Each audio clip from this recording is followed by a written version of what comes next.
Hello, everybody. Welcome to Worship and Wellness, where we believe in biblical principles of practical steps. I'll be your host tonight. My name is Marcus, and I look forward to the fellowship with these good brothers I have coming up to the stage. This month is Men's Health Awareness Month, and whenever we're involved, I get to have a podcast with my fellow brothers, and I love it. I love the fellowship. Look forward to the perspective. So without further ado, I would like to bring them up to the stage. Hey. What's up? How y'all doing, man? Hey, wonderful. Peace and blessings to you and to everyone. Yes. Thank you guys for coming to the podcast tonight, man. Y'all could have been anywhere. You decided to be here with us. And we're forever grateful, man. Look forward to the conversation. Like I said, yeah, absolutely. Like I said earlier, my name is Marcus. So we're gonna go around and tell a little bit about ourselves. I work in the mental health field. I work for a treatment foster care agency. I'm also do some PRP work in the community. And yeah, I'm just happy to be here, man. Fellowship. So we can go ahead and go around, introduce yourselves, and just tell me a little bit about yourself. Anybody can jump in. All right, I'll kick it off. So, hey, what's up, everybody? My name is Devontae. I am currently active duty in the United States Navy. You might have seen me on the praise team, or you might have just seen me just bopping around the church here or there. I'm a husband with a child of 2. I'm pretty sure y'all seen my 2 big head boys running around, fresh start here or there. And I'm currently a student at Boise State University. I got 2 more semesters, and I'll have my master's in business administration. Woo woo! And that's a little bit about me. Okay. You want me to go, Bishop, or you want to go? Sure, Paul, go ahead. My name is Paul Yacy. I am a pupil personnel worker in the county. I work in the education field. My background is mental health, and I'm married. I have 4 grown kids, 8 grandkids, and I'm just a supporter of everything that is positive, and I'm just happy to be here. So, love that. And I'm Apostle Craig Coates. I am the pastor of these great guys on here at Fresh Start Church. 31 years of pastoring, father and husband, father of two, and a dog, historian, and also I am the CEO of Growth Matters, which is a company that partners with the health department and other agencies to promote health and wellness in Anne Arundel County. Nice. I love it. Appreciate you fellas for that. So as I said earlier, it is Men's Health Awareness Month. So tonight we're gonna be talking about some men's health stuff. Yeah. surprise, right? Yeah. We're gonna touch on mental health. We're gonna touch on physical, all different kinds of health and awareness kind of things. So I curated some questions. So like I said earlier, feel free to elaborate. Feel free to go off and whatever you feel like needs to be said, go ahead and say it. This is a free flowing conversation. So we're not going to hold it in to any specific structure. So without further ado, I'm gonna jump right in. All right. All right. So wellness for men. It can be defined as physical, mental, emotional health. You have financial wellness. You have spiritual wellness. All these things to create this puzzle that comes together for our overall wellness. And then men, of course, is very important because we're the leaders of our households and all those good things. And pretty much all these things work in tandem. And it's important that we are present in every area of those of these aspects. So my first question is going to be to anybody. Anybody can jump in. What does wellness mean to you personally? And how has that evolved over time? For myself, I know if you would have asked me 10 years ago, I would have said, physical health. I would have said eating right. I wasn't privy to the mental health piece until I started working in the mental health field. And then I was like, wow, there's more, right? There's so much more behind this door. So that's my piece. And now, of course, I'm not perfect. So I do try to work on all the different aspects of wellness, but I'm in progress. So I'm still working to kind of bring everything together, of course. And it's an ever evolving thing. Anybody, like I said, anybody can jump in. The question is, what does wellness mean to you personally? And how has that evolved over time? That's good. Well, for me, wellness is being present, being in the moment, every moment, understanding who I am, where I am, what's expected of me, what I have to bring to the table, what does being where I am offer me in terms of space, time, pressure, all of those things. As I get older, I believe it's evolving for me because there's some things that are a little more pressing than others. There's some things that are more urgent than others. So for me, it's being present and being able to show up as Craig every day, wherever I have to show up in whatever role, to be my best me, present.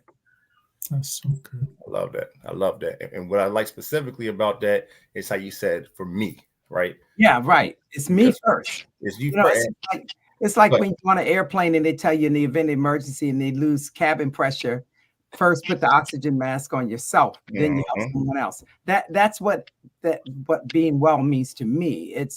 It's putting the mask on me first. Absolutely.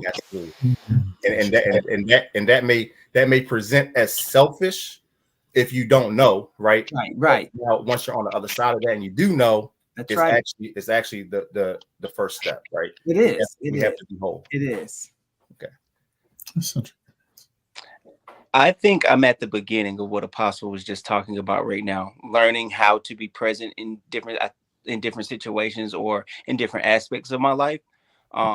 When I think back when we first did this, I think it was back in May when we had the men's conversation, and I was like, yeah, all of those things. But then I had to learn that I had to compartmentalize, like, where am I at in my life to do that? So right now, over this past year, it evolved to, I don't want to add stress to my life, right? Like, I don't want to, if I know I can't take something on, or if I know I can't do something, it's okay to say no. And it's okay to be like, I'm done with this right now, and maybe I can come back on a later day. So not adding stress for right now in this season, not adding stress, and learning how my no has power. Because one thing I found out is I don't have to explain my yes too many times to people, but you got to explain. Well, I found myself explaining my no's a lot more than not. Like, and I'm like, well, why do I have to do this? If you ask me for $20 and I say, yeah, you're not going to think twice about it. But if I say no, it's like, well, why can't I get it? And I'm like, well, that was my no. You know what I mean? So that's where I'm at with mental wellness right now. Absolutely. Absolutely. Setting boundaries. Mm-hmm. I love that. I just want to say I agree with Apostle and Devontae. I think now in my life, I'm going to say two things. So first is now in my life, I'm learning to slow. Mental wellness for me means slowing down and just evaluating me in the moment, right? What do I need to be happy? What do I need to be positive? What I need to be just at peace, right? Because peace is, there's not a monetary amount you can put on peace, right? So things like that have like high ideals, I'm in that place, really just high ideals, respect and kindness and politeness. And if I do all these things, I'm going to be in a positive area where I feel well about myself, right? Physically, mentally, whatever. But I do want to say, I want to say something, maybe this might be a little touchy, I don't know, but maybe like 20 years ago, I used to define wellness as to how my family's doing financially. If someone had a problem, I didn't feel well within myself, recognizing that someone in my family is struggling, right? So I used to put a premium on how am I supporting the family? How am I taking care of the family? How am I able to lead the family? So for me, I used to put my wellness in the context of other people in my family, which now 20 years later, I'm really starting to, I knew like how Bishop said, put the mask on first.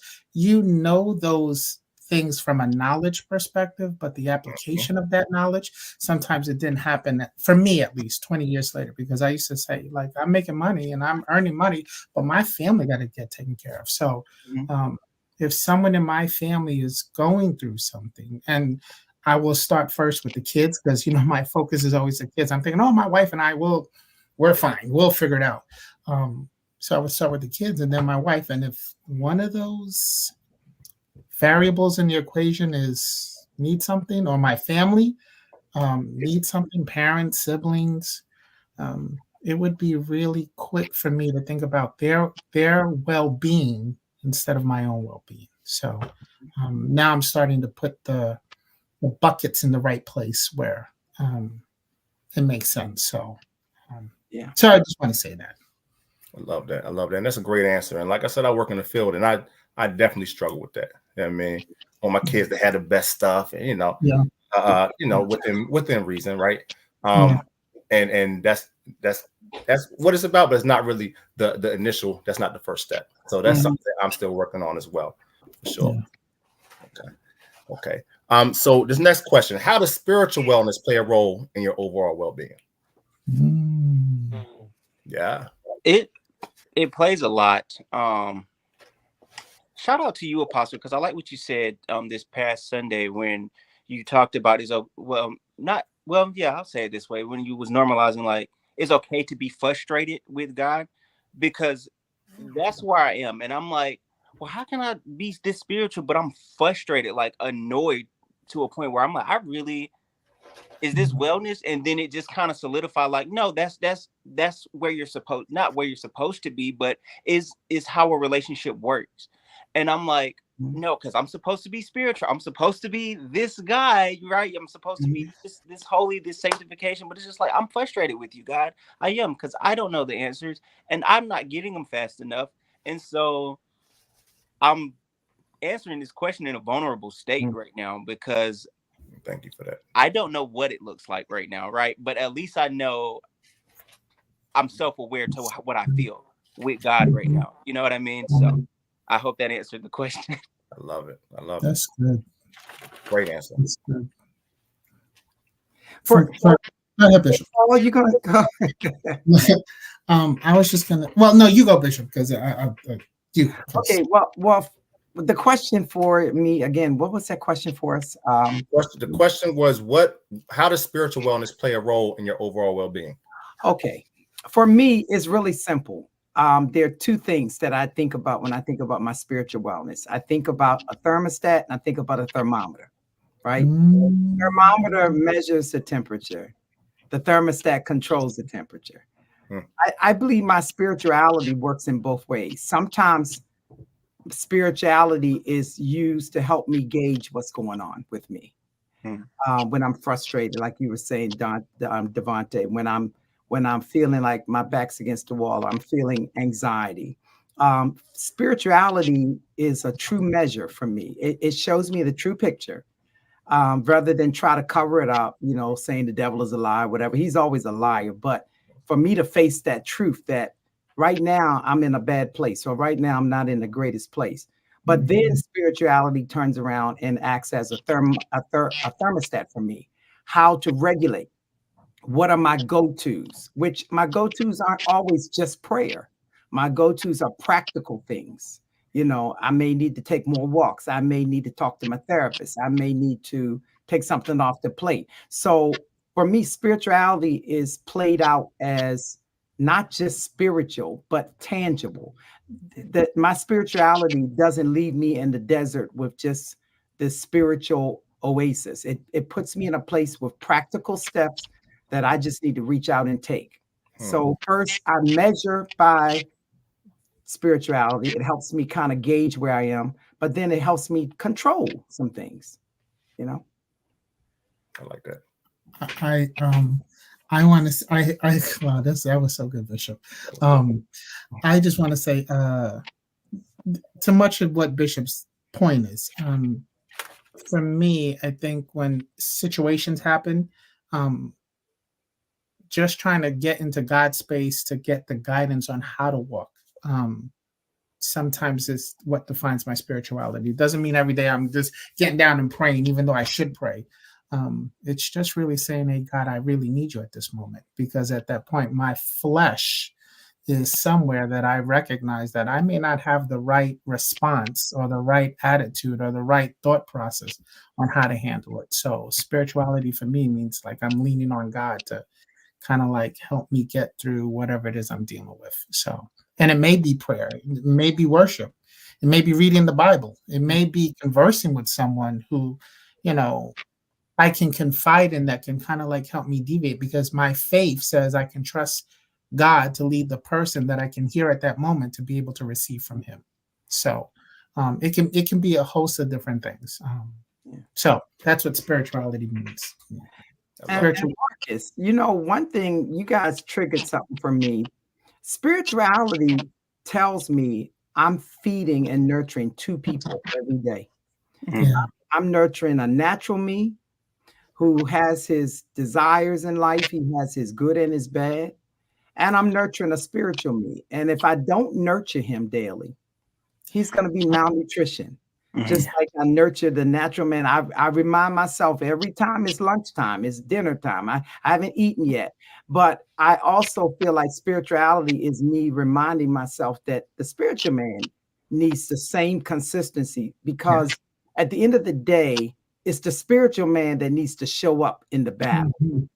Because the natural man can only do but so much, and the spiritual man, if I can't feed him, he can't show up, I love that. Yeah.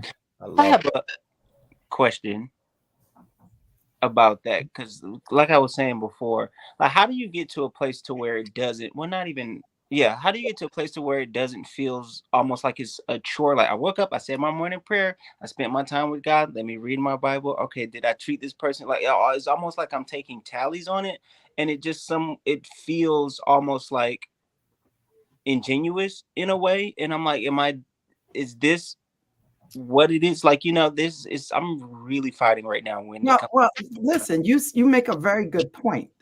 My answer to that would be that you have to look at, okay, it's like, all right, I get up every morning, I do my exercises. I'm going to take the natural side of that, right? But what if I'm working on the arms and the arms don't need it? It's the legs. Okay. Right? So I'm working on my arms, I'm working on my chest, but it's my legs that need the work. I think maybe you have to tailor your spiritual habits to what you're dealing with specifically. because just to get up and read Psalm doesn't mean it's applicable for the moment. Right. So you got to kind of strategize. I need to spend this time focusing on scriptures that deal with this. Gotcha. Then your time in study becomes more fruitful, more productive, because you're working on the area that needs it. You know, True. it's like a lot of people just think reading the Bible from cover to cover is the answer. It's not. I don't agree. I don't believe that the Bible was written to be read from cover to cover. It wasn't written as cover to cover, you know. But we have to be able to start to search it to find the food we need for the moment. It's almost like you're hungry, but you're craving something, right? Right. I'm hungry, but I don't want kava again today. I had it earlier. So it's the same in the spirit. I'm hungry and I need to feel like this is fulfilling. So how? So then I engage in more intentional to what I feel where I am. I'm in the wilderness right now. So I need to really study about people in the wilderness and scripture in the wilderness. And not only just the Bible, but also books inspired from the Bible about, you know, people who've written, artists and therapists, people who have written about certain things, and pick it up and reread it or listen to them even on YouTube. YouTube is a wonderful place for me. I type in, I need to be dealing with sermons about being in the valley today. And someone pops up. I don't have to know them, but that food is good. You know, sometimes you can't get to the restaurant you always go to. And you find some good food along the way. Right. And can I just add to that was so great, Bishop. Can I also add to that? I think sometimes, depending on the situation, like if you're dealing with like an event or something that's affecting you emotionally, sometimes finding that area in the Bible that you're dealing with emotionally, like Bishop said, if you're in the wilderness, you're going to look up things about wilderness. I think the message that Bishop is preaching on, the apostles preaching on about the heart, I'm starting to. I used to think way back when that the mind dictated to the heart. Yeah. Okay, I want to say this in two. I want to spice this in two ways, right? I hear you. I feel the mind definitely influences the heart, but I'm starting to learn that the heart really is the foundation to everything else. And sometimes in society, men we're conditioned to behave based on that conditioning, right? Which is mental. Yeah. It's not emotional, it's mental. So I can feel a particular way, but this is what a man's supposed to do. It's mental, right? We never have a chance really to deal with the heart until later. But now I'm starting to learn, man, it's really my heart that, you know, that millisecond for the message to be sent from the heart to the mind to the heart. It's like multi nanoseconds, not even milliseconds, nanoseconds, right? But it really is starting in the heart, right? And if I can deal with my heart, then my mind can be conditioned from my heart, which is really incumbent upon my spirit, because the spirit is going to guide my heart to tell my mind to make the right decision on how to respond where I need to respond. Okay. The best way for me, let me say this because I don't want to sound absolute, but it's absolute for me. The best way for my heart to be conditioned is through the word, because the word feeds my heart. Because God now, my heart is, you know, the Bible says the sacrifices of God are a broken and contrite spirit. So if my heart is broken, my spirit is broken, okay? And I know David wrote it because he had sinned, but contrite means that I have a desire, a hunger, a thirst, a need for God, right? If that event that I'm dealing with that is messing with me emotionally, okay, if I can seek it in God, God is going to give me what I need because my spirit is leaning on him to make the right decision on how to move in whatever circumstance or event, right? I think sometimes we don't take the time to like use the Bible in that capacity. Right. Because like Bishop said, the Bible is not a novel. It is a spiritual document from God that actively works when we actively seek through practice that connection, right? So if you if for me, when I use the Bible in that way, I kind of like, I'm not totally better because I'm still dealing with the event, but right there, I have that sense of peace in that circumstance, in that situation. So for me, that's how I tend to use the Bible to deal with the mental stuff. It's really here in my heart first, because I can snap out of anger, or I can like be reserved and say, maybe I'll go this way and handle it like this. Maybe I don't need to talk. Maybe I don't need to share.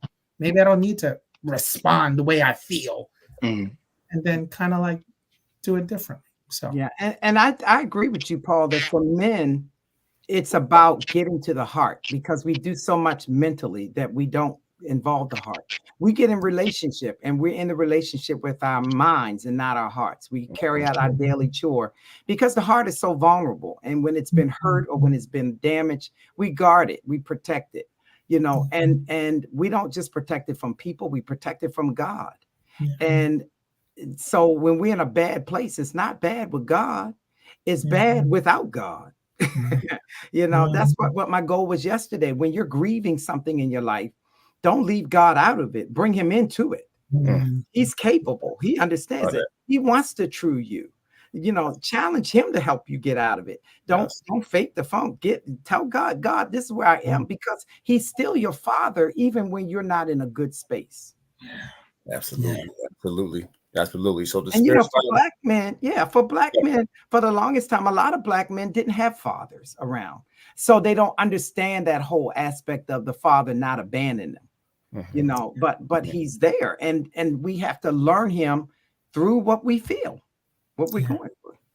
I'm sorry, Marcus, I cut you off. No. You're good. You're giving that good word. I want to thank Devontae for even taking us down that path, because good grief, y'all on here preaching, boy. It's reality. So absolutely. It is real. That spiritual piece gives us that foundation, right? And seeking him most times will bring us that peace, like you speaking out, in the clarity, right? It'll clear all the noise out, and he'll give you direction. He will give you direction. Absolutely. Because we're spirit. We're spirit first. Then we have a mind and we walk in a body, but we're spirit. When we die, this body will die, but the spirit won't. So we're spiritual first. I love it. He said, before I shaped you and put you in your mother's womb, I knew you. We were spirit. We're spirit. That's right. So love it. And even the Bible says the issues that we deal with it rests in the heart, not in the mind, it's in our heart first. It's the heart. So maybe that's why Jesus said you got to love God with your whole heart, your whole mind. He started with the heart first. Your whole heart, your whole mind. It might be sequential instead of exactly. So that's a good point. That's beautiful. That's awesome. Okay, so we're gonna go into some barriers and misconceptions rolling out of that about overall health, mental health, that kind of thing. I know me coming up, I was taught guys don't cry, hold everything in. We gotta tough it out. We gotta be strong. Of course, I have grown from that, and I've learned that is not the way. Right now, I cry during the praise and worship dances. I cry during praise and worship, right? And I'm comfortable with that. But that is a fight for a lot of men to get to that point, because I know it was a fight for me. So what do y'all think about that? What do y'all think about those kind of misconceptions? And is that something that you struggle with at some point? Paul, you going first? Oh, you on mute. Can't hear you, Paul. You on mute. Oh, sorry. I don't know how to. I used to. So yes, it's a truth that happens in society and on all levels, saved and unsaved, and it is a big misconception. It's just wrong theory. Period. It's just wrong. Period. It's wonderful to cry, and it's a release in so many different ways. So, to you, like how you said in worship, when I'm feeling close, we had to. Well, I think church is a great place for men to worship and cry, right? Not all men do it. I think the environment stimulates. We're created to worship God, and when you're really in tune to worship, the crying is going to happen because at that moment you recognize how vulnerable you are. I mean, how undeserving you are. How everything is in context in worship because you see and experience that you're really not worthy to be given anything from God. Whether it's, can I just reference this at worship? When we were worship, I forgot the song that Tracy was singing. I started crying because I started saying that it was like my spirit was telling me, like, I'm still doing this for you. It's like my spirit was telling me, like, God is blessing me, but I see my frailties, I see my inadequacies, I see my everything. And even though I don't give God 100%, he still gives back to me. At that moment is when the tears start to come because I recognize, like, wow, I don't deserve everything God gives me, but he still gives it to me anyway. I don't know how you cannot cry when you're a man and you recognize that you're not, like, God is loving me, but I don't love him in the same capacity that he loves me. You understand? So how can you not cry, right? And then when you're worshiping, it's like your spirit is giving it back. I don't know. I think crying is a necessity, and I think when men don't do it, it's kind of like they're buying into the things that are told to them. So, absolutely. So I like to approach it from a different angle. One, that we're fearfully and wonderfully made, right? Which means that God has made us complete emotionally, socially, physically, psychologically, spiritually. I think that what we are taught growing up or not taught will either encourage that healthy expression of emotions or cause us to suppress them. And I think that is going to vary by culture and by family, but at the end of the day, the failure to cry and to express emotion is the reason why part of the reason why Black men are dying much younger, in much more alarming rates than their peers, because Black men have a great deal more from the moment we come out of the womb.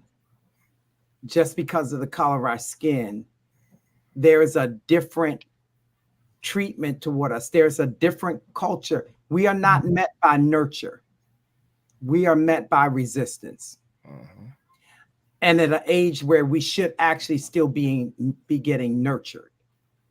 And so when we can express hurt, pain, fear, anger, all of these things without being penalized or guided in the healthy way to do so, we end up with major problems in our bodies, blood pressure issues, stress, mental issues that derive from the failure to be able to express emotion. Love it. I love it. Devontae, welcome back, man. So we're just talking about being vulnerable, some misconceptions of mental health in men. I initially said talking about you got to be tough, men don't cry, that kind of thing. Do you have any thoughts on that? Yes, actually, because give it to me.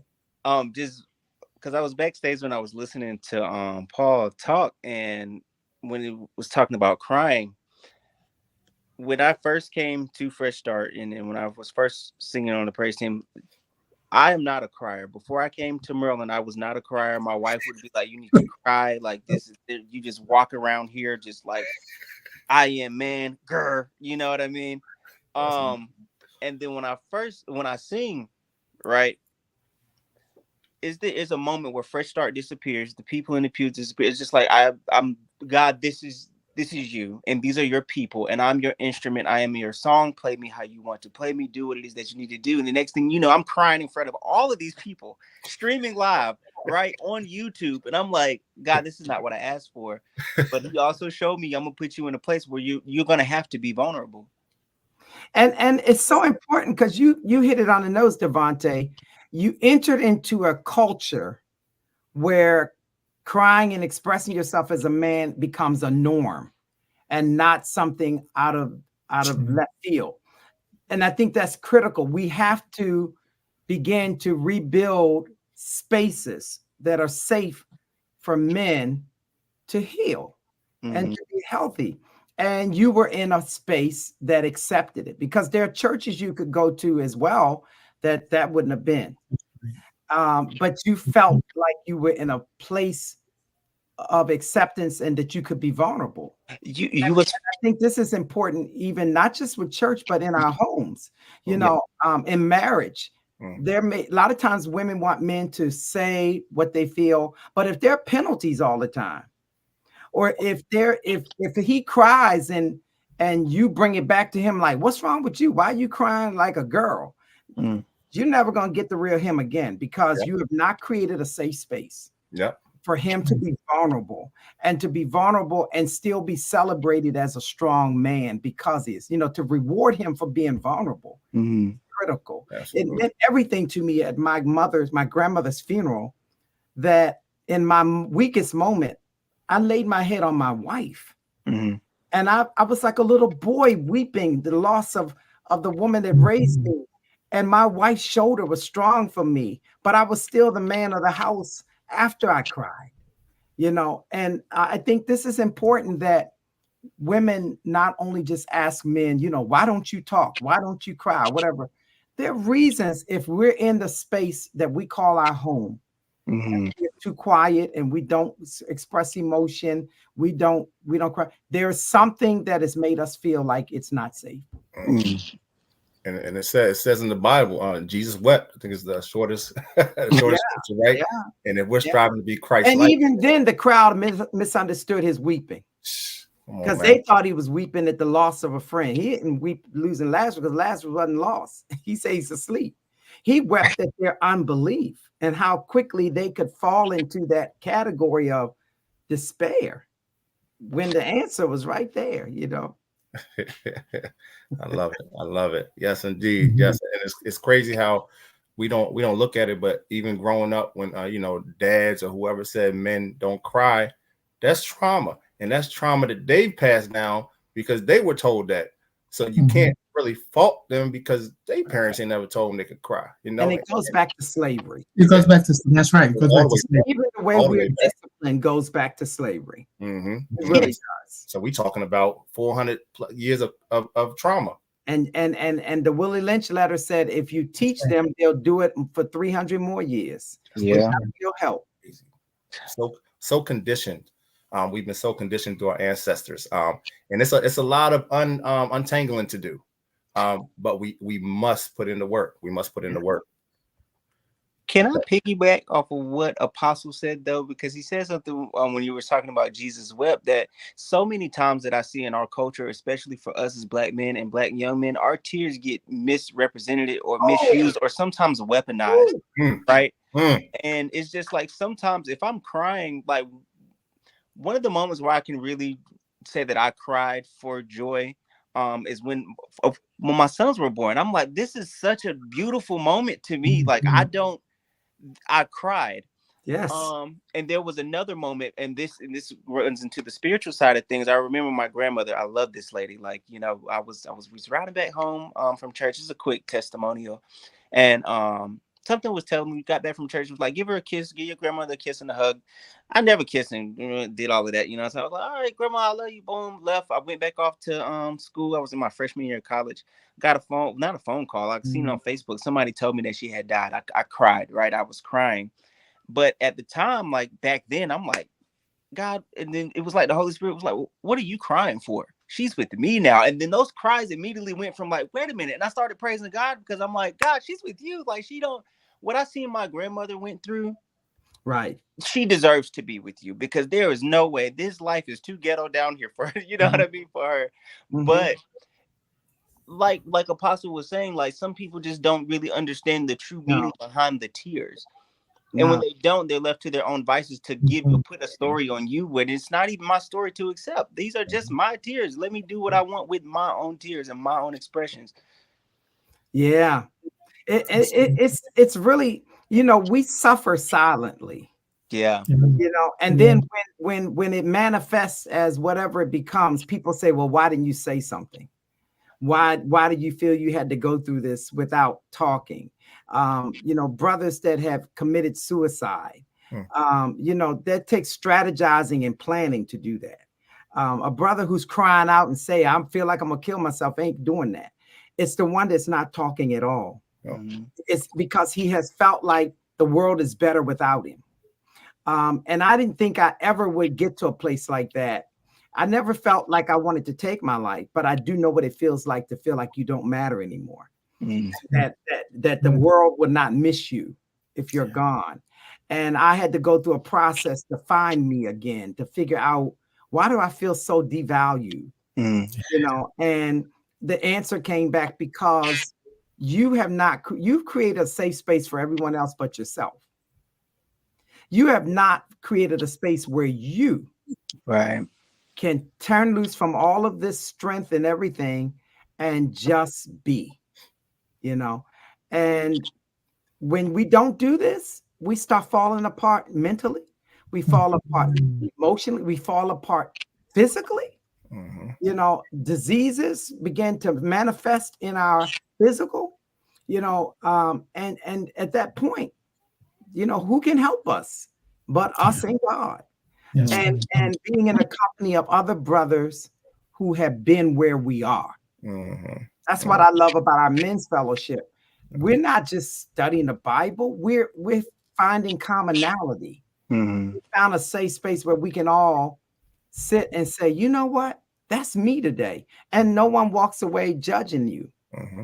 And you get your armor, you get equipped, and you go back to the battleground again. But you can't fight battles without ever retreating. But you gotta know that you go into a safe space where it's okay to cry. It's okay to feel anger, emotion. Yeah. I love it. Okay. I love it. So we're gonna move on to our next question. Thank you, brothers, for all that feedback. Incredible words being given tonight, for sure.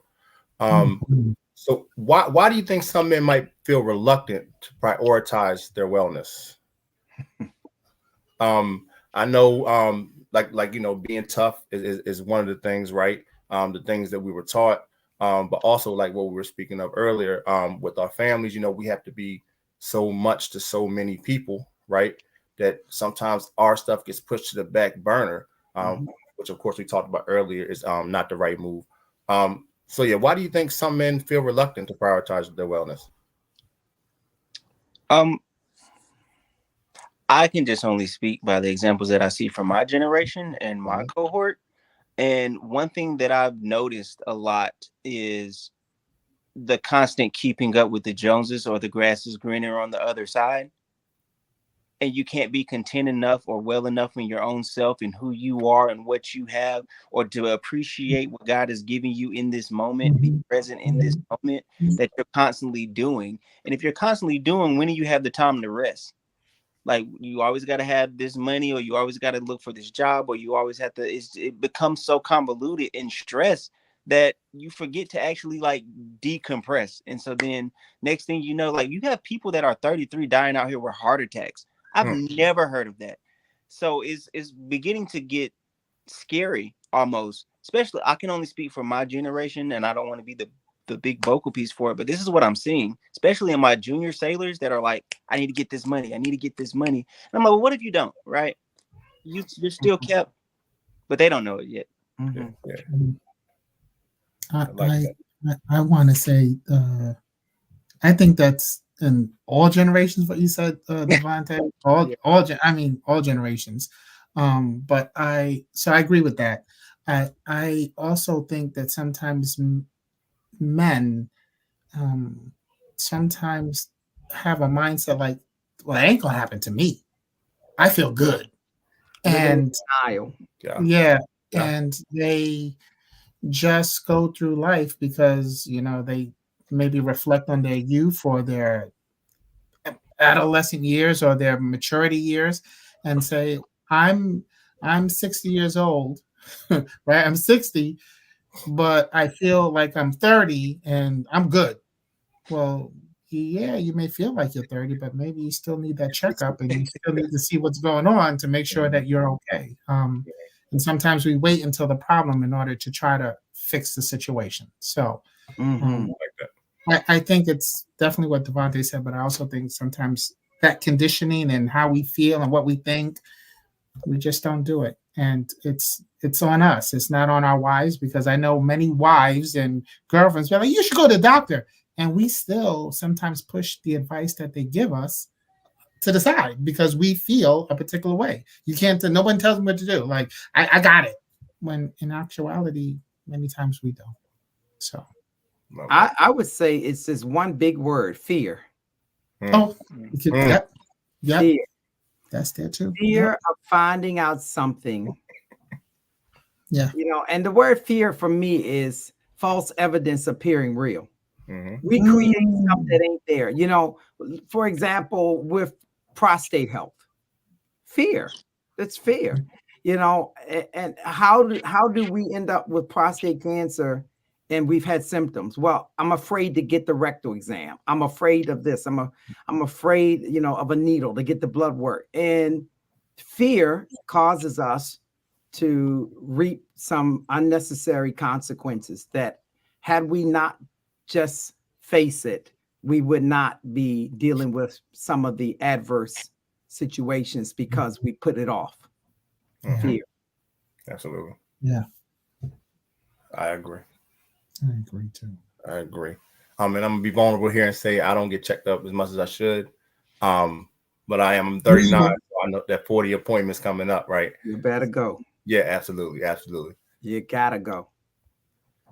Absolutely. All right, cool. So the next segment we're gonna move on to, and time is ticking, boy. We having a good old time on here. Time is flying. We able to go over a little bit, so I think it looks like we may. So we're gonna jump into mental health, the mental health piece. So of course, mental health is very, very important piece of the puzzle. As I said before, I wasn't even privy to it before I started my job 2016. Of course, I've heard mental health, right? The words mentioned. But so I'm interested in seeing, because in my household, it was not. I don't even think I ever heard the words mental health mentioned in my household. You see what I'm saying? So I wanted to ask y'all, have you guys, what was your experience coming up? Was mental health prevalent, or was it something that wasn't even talked about? Not prevalent in my household at all. My father, you know, is aware of mental health, but the culture, my father's African, the culture kind of like, if you do this, then this happens. That's it, right? Cause and effect. That's it. You want to be successful, you go to school, get a job. Like, and if there's a problem, not that you can't talk about it as a family, right, but the resolution was very much guided by, this is how you fix the problem, when it may be something internal. Like, you know, you don't like, oh, I don't know a good example, but it was very cause and effect, not let me try to figure out what is the layers that are making me feel a particular way to respond a particular way. So, so not very prevalent in my, yeah. I think in my household, it was there. Thank God for my mother and my father, my immediate family that I grew up in, because they definitely allowed me the space as a child to like at least have a voice. And if I had an argument, be respectful, but at the same time present my points. What am I trying to get at? What is the message? And I appreciate them for that tremendously, because now I have this questioning attitude that sometimes gets me in trouble, but they allow me that space to be able to have a voice. Well, I would say folks are much more fortunate today when we talk about mental health than when I was a kid, because, you know, being in a Black home coming up, that word about mental health was like, you lost your mind, you going crazy. Circumventing that was the fact that we had a very well-known hospital now that's known all around the world because the history and what's been written about it, Crownsville Hospital, where a majority of African Americans in mental health work, and the cruelty and a lot of what happened to people when they had to go there, it was pretty much a stigma. So if you did have any issues, it wasn't something that you were supposed to talk about. Even down to, because, you know, I go as far as even dementia, things of that sort. You know, back when I was young, they said you're senile. It was never really looked at as a mental health matter. It was looked at something that you should accept to happen to anyone getting older.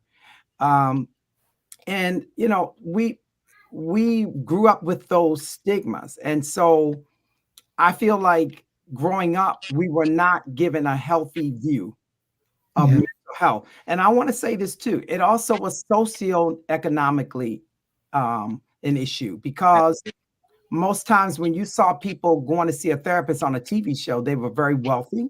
There was, you know, wealthy people that had wealthy people problems, quote unquote. And you did not see that as something that you would be doing. It wasn't accessible. It wasn't something, you know, you didn't hear about getting insurance so you can get medical help. And then let's look at this piece that attacked children that grew up in homes with lead poisoning. Definitely had tremendous outcomes for us mentally, but you were considered a dumb kid if you were impacted in your learning. Now we realize this could have been all lead paint and poisoning that stop your development. Prenatal care, you know, postpartum depression, when children are born, you know, born addicted to crack. To me, all of these things tie directly into mental wellness. And that now we're starting to have to change the narrative, because we realize everybody's psycho. This ain't been pushed to the point yet. Like about anxiety and depression. Anxiety attack happened in 1984. My first year in college, and I was balancing school and everything, and we didn't know what to call it, you know. But there wasn't a lot of resources being made available to say, this is anxiety. Let's deal with this. No, medicine was pushed at you, like it still is. Yeah. But, you know, the holistic practices and approaches to your mental wellness. To me, mental health is not just finding help for something wrong. It's finding help for something right. So that we know how to continue to perpetuate the good and not just treat the bad. Yeah. I like that. And it's still, an apostle, and to speak more to your point, it's still affecting us to this day. Like, as far as like my coworkers that I work with, even with me sometimes, just in my environment, just growing up, at times I would see how some of my cohorts, they would make decisions to certain type of like situations, even before when we were talking about conflict resolution. It is surprising to me how many people don't know how to have an argument, resolve it, and move on. No, People they always don't know. Yeah, like there's always this, and there's this preconceived notion or this social stigma that confrontation has to be something negative, and that's not necessarily That's the not case. true. But it's like, how did we get here? Well, that comes from like what you were talking about, the school to prison pipeline, all of these different things that destructed us, and now we're trying to reconstruct something out of broken pieces. Yeah. So where do we go from here? You know, which is good, because it makes us face the fact that we are in a mental health crisis. right? When communities are at war and shooting and killing one another, it's not just it's not just economically driven. It is also driven by mental health crises. Right. People have to live in a place of scarcity. When there's a scarcity, there is also oftentimes a real fight for that little bit that's there, you know. And so mental health has to be treated appropriately, as we have to identify it as what it is, that it is a social economic issue as well, and not just that somebody wants to be a bad seed. Right. Yeah. And some guys don't really even know. Like some of my sailors will come and tell me about their upbringing, and I'm like, that's trauma, right? Like that, and this is a trauma response. Like it's something that you should probably go talk to somebody to, because I can't do it, but you should probably go talk to somebody. Like that's trauma, but they in their mind is normal, and I'm like, that is not normal. That's no way to grow up. You shouldn't have. Bishop said it. When you have violence in communities. Yeah, we've normalized it. Normalized it. Absolutely. Definitely. And to speak so this conversation started with me asking about mental health, whether it's been talked about in the home. So I just want, everybody who's listening, or whenever you do get around to listen to this, the kids, it starts with the youth. Because if you get in them skills like Devontae was talking about, how to resolve and conflict resolution skills, coping mechanisms, things like that, you give it to them early, right? And then they grow up and they already aware of it and they're conscious of it. Because if you know, and it's going to continue to develop. And if you don't give it to them, it'll just deteriorate them. They'll never know how to work through it. So it starts with the youth. So I urge everybody. I know everybody on here has kids, older or young. Just make sure they're aware, of the conflict resolution piece and just mental health overall, but most definitely how to resolve conflict for sure. So can I throw something out there? Yes, indeed. You said we are here to have fun, right? Absolutely. Okay, so I tend to be challenging that only because I feel like children model what they see. Okay. I'll give you a good example. You're at a football game for kids, and the kids disagree, but it ends up with parents fighting. Right. Like, how does it get there? I believe it's because though we are adult in our body physical structure, we still have a lot of adults that still reason as a child. Oh yeah. And I think that we have to begin to attack this matter on an adult level as well, and really place the demand. Like in sports, my son and my daughter love sports. My son's going to play football. I know it. I cringe at the thought of putting him in some arenas because there is no filter with parents. I love the fact that he's a part of an organization right now that has strong Christian values. So the coaches know what the game is about. Their language has to be about that. Parents have to act the same way. But I know I can't shelter him like that forever. Somewhere along the line, we've got to deal with the mental crises with adults who have not grown up. Oh yeah, definitely. It's definitely a top-down issue for sure. Telling their children can only model what they see. And I think that though it does begin with our childhood, I agree 100%. I write a passage program, conflict resolution, but then the kids come in conflict when they go home to a household that doesn't practice the same thing they're learning. Yes, absolutely. So I agree. It is definitely a top-down thing, right? Yeah, I think it's both. It's both. It is. But I believe that our bigger issues lie with adults. Parents who don't want to be parents. I can agree with that. Parents who want to date the same child their kid is dating. All of this is mental stuff. Yep.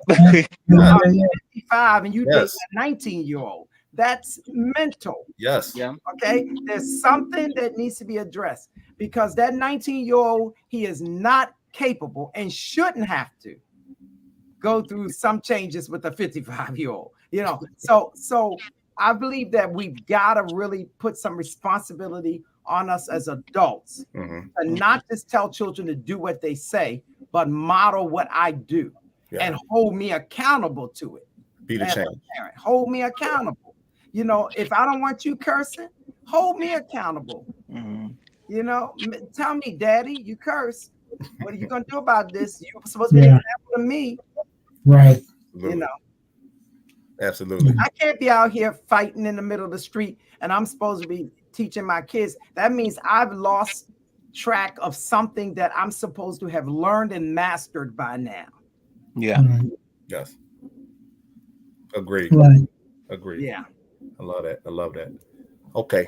So let's move on to another segment. We're going to talk about the physical health piece. Because of course physical health is super important to the puzzle, right? We want to take care of ourselves. We want to be here for our kids. And again, we want to model that, right? And another area that I do struggle in, I do not exercise as nearly as much as I should. I know that for sure, right? Thank you for your honesty. Yeah, I mean, I gotta be transparent. Right? But I know that, and it's something that I'm gonna work on. I'm working on actively, right? So what is your guys' physical health lifestyle look like? Or what do y'all do to stay in shape physically? I'm not only in shape. I mean, just make sure your body is operating at maximum. So it's my job. I know you run 100 miles a day. I remember from last time. But I love being active. I love being outside. I love running. In the summertime, I love swimming. There's a pool down there. I love weight training. And just growing up and seeing the foods that I grew up in the South, in Southern North Carolina, and seeing a lot of these foods and habits take my family out.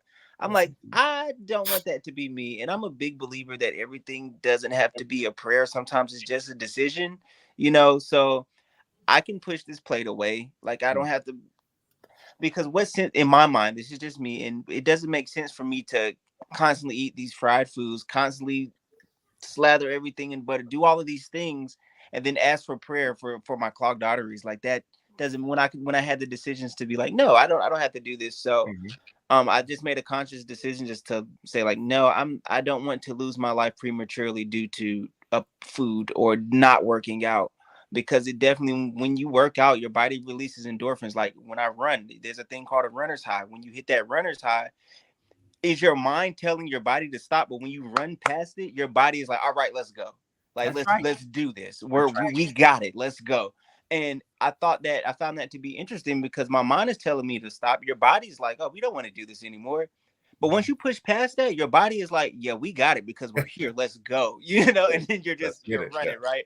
So I think it's very important to be physically fit, just so you could be around longer, and so you can play with your kids and do fun things, Absolutely. Agreed. I agree 100%. I like to work out. I go through highs and lows in my workout. So if I have like a lot going on at work, I probably don't get to the gym as much as I'd like to. But when I'm focused, I wake up early in the morning, I hit the gym, I get it, I'm slinging and banging like at 3-4 o'clock in the morning.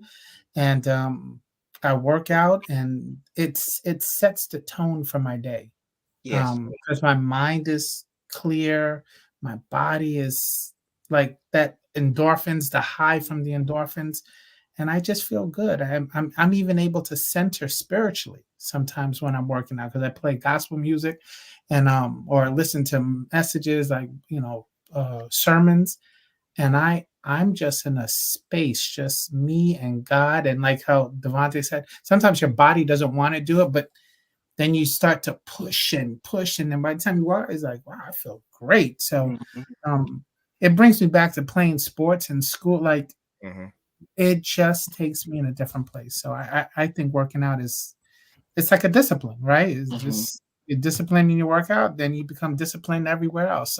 For me at least, because I think the physical sports experience breeds life lessons, and I've seen life lessons in my life through the sports. So for me, it's a connection. It's like I see God clearer when I'm physically active. So me. I love it. So the question again was physical health overall. What is your physical health regimen look like? Got it. My regimen is first connecting with my doctor. I'll be honest. Getting all the tests I need at the age I am. Because if I don't have an assessment of my body, I don't know what my body needs. The second thing for me has been nutrition. I got diagnosed with diabetes at 51, never had any indication prior. I recognize as you get older, you're going to have things happen that didn't happen, or you didn't think were leading to happen. So nutrition has been my second go-to, because before I want to push medicine, I want to talk about what I put in my body all day, every day. and how that has to change. Sometimes I battle with it, but I'm darn good at it now. Darn good at it because the results are rewarding for me. The third thing for me is the exercise. To me, nutrition is 80% for me. Exercise, then what I do daily is the other 20%. Doesn't mean I only do it 20% of the day, but it means that I can't even exercise if I don't have the right food to push me to exercise. So walking and slight running sometimes, because I love to run, but I have to be realistic. I'm 58. I'm not going to run like I did when I was 27. The body's not what it was at 27. So I do a lot of education. I do a lot of looking at what experts in the field are saying is good for my age, my weight, my size, me and an African American, all of that. So I don't try to be what everyone else does. I find the perfect fit for Craig. And that's what I do. And I challenge me as I see I can do more. And I challenge me. A body in motion stays in motion. But then too much can be too much. Yes. Absolutely. This is why football players are not my age anymore. As they get older, stuff is breaking down, you know. I'm also realizing that it's not just that type of exercise. It's your sexual health. Okay. Since we're talking, right, with men, we're talking. Let's talk. You know, it's your, all of this has something to do with your physical body. I had a workshop that I was a part of one time that someone else is sponsored, and they talked about the prostate. And I was just sitting there waiting for them to get to some real good information that they weren't talking. And I became the elephant in the room and opened my mouth and said, well, can we talk about sex? Can we talk about how do you guys feel you're impacted if your prostate health is poor? How is it impacting you sexually? You know, and I won't say all the words on here, but you know what I mean. And then the room got silent. And I said, how many men in this room have had prostate issues? And the hands went up. And I said, how many of you are older than 40? All were hands up. I said, do you see the correlation? As you've gotten older, your belief system about sex in your marriage has been, the older you're getting, the less likely y'all are doing things. The prostate is affected by that. Right. Okay. Your emotional, your mental, you know, that type of energy in your life is when it comes to a halt, that's a part of you physically that's dying. You know, when your body structure is changing and you now have man breasts, that's because there's a hormonal change in your body. You need to go and talk to someone holistically about balancing the vitamins and the minerals that you're no longer getting because you're getting older. You know, the balding and the gray, it's not just because you're getting older, it's because there is a depletion of something mineral that your body needs. So you need to have testing to find out what, you know, your testosterone levels, all of that. So to me, that physical piece is that detail. Okay. And I want to circle back to the nutrition piece. It's a major piece. Like you said, it's 80% of course. So and I want everybody to know that little changes, every little bit helps. Like, for example, we started doing oat milk instead of cow's milk, right? Yes. We changed that years ago.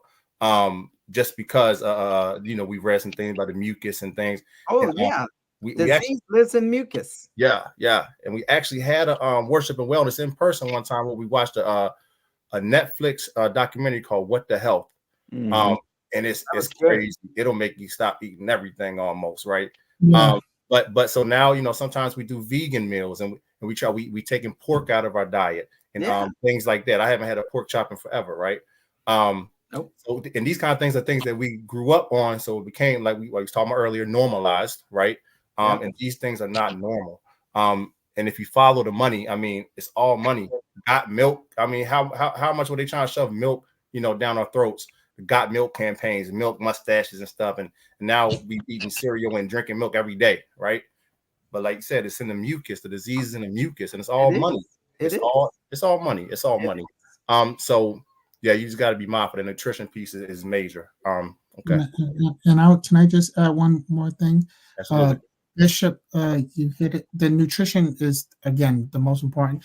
Even as we start to age as men, the type of foods that we eat in our body, and we're talking about physical health, it kind of like offsets the inflammation because Yeah. as our bodies begin to age, the inflammation is higher, right? It stays. So we're not eating the right foods like the turmerics or having the minerals that offset the inflammation. Our bodies are going to ache more. They're going to be in pain more. Yep. Our bodies can't heal. The cells can't replicate. They can't duplicate in order to have healthy cells as opposed to impaired cells. Like so. Which speaks to the physical need for rest. Your The body rest. can only That's right. restore when you're resting in deep That's right. sleep, not just REM sleep, That's and, right. and you're so right. I just got diagnosed and I didn't need a doctor to tell me. I could tell myself that I had a gluten intolerance. Yeah. A gluten intolerance. Yeah. And gluten is not good for us. No. And it was No. causing inflammation of the belly. There's so many men walking around with a big gut. Yeah. And it's not healthy. Yeah. It's not healthy. Not healthy. It is a sign that something's going on. Mhm. Yeah. And I see where one of the brothers just said taking a 1 a days every day. I'm going to tell you what's wrong with that. Your body doesn't need everything that's in that. Mm-hmm. That's like the quick way to quick kill off. But It's like a quick fix. when you're getting too much of something, it's not good either. All right. Mhm. So it's better to get an assessment before you start taking vitamins, minerals, because you need to know what you're depleted of. And then when you're depleted of something, you get it and you go back and test and to find out that you now have enough of that in your body. So a lot of men don't know that they're having issues because they're taking the wrong stuff, even when it comes to vitamins. It's almost like antibiotics. You don't need to be on an antibiotic if you don't actually have an infection that the body cannot fight off, because your body develops an immunity to antibiotics and it can destroy your system. Correct. So a lot of what we do needs to be guided by professionals who are not just doctors, but are holistic and specialists in areas, so that they're not just pushing pharmaceuticals, but they're pushing a lifestyle that's more important. Yeah. Yeah, you're right. When I hurt my back, and everyone knows that when I hurt my back, it was like just out of place. That's the first thing the physical therapist said, because I was like, I got to get back to lifting and blah blah blah, and she's like, well, what you should do is get to changing your diet. Okay, and I was like, changing my diet. Lifting weights requires fuel. Yeah. Your diet is your fuel. Yeah. She said, I can see that you were like really strong guy, and I can tell because you're doing things, you're already ahead of the progress. She said, but the problem that you're having is that what you're eating is creating the gut, and it's pulling on your stomach, and then the stomach is putting weight on your back. You don't feel it because you're strong, but the levels, level 4, level 5, there's so much weight there that you don't even realize it because the other parts of your body are compensating. You made me think of something that I do almost weekly. I go to the chiropractor.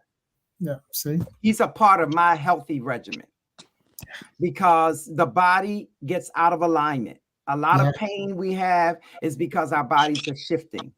Gravity is always working on us. We lay down wrong. We get up wrong. And so I'm always at the chiropractor just for my health. And alignment is so important to a bowel movement. Alignment is important. If your body's not aligned, there's so much going on there. Extra weight on us. The chiropractor is a must. Yeah. I love it. Okay, fellas, look, we ready to start wrapping it up. All right, we could be here talking all night, man. The conversation's been flowing. I love the conversation. Thank you, fellas, for being here. Absolutely. One last question. If you can give them one thing to take away from the night, what do you want the people to take away?